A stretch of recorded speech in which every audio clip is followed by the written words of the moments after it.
Pension తీసుకోవడానికి కానీ, అలాగే ఏదైనా మన ఒక సర్టిఫికేట్ చేసుకోవాలన్నా మండల హెడ్ క్వార్టర్కి వెళ్ళి మరి అనేక రోజులు ఒకే రోజు కాకుండా అనేక రోజులు తిరిగి మనం చేసుకునే కార్యక్రమాలు ఎన్నో ఉన్నాయి.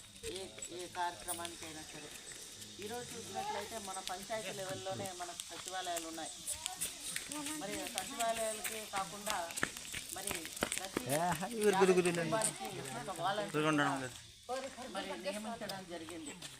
మరి ఆ వాలంటీర్ల ద్వారా మన యొక్క సాధక బాధకాలు అయితేనేమి ఏదైనా మనకు పై లెవెల్లో మరి పంచాయతీ లెవెల్లో తెలియపరచడానికి వాళ్ళు మీ ఇంటి వద్దకు వచ్చి మీ యొక్క మరి సేవలన్నీ కూడా వాళ్ళు చేయడం జరుగుతుంది. మరి పెన్షన్ అయితే 1వ తారీఖుకే ఇంటికి తేవడం,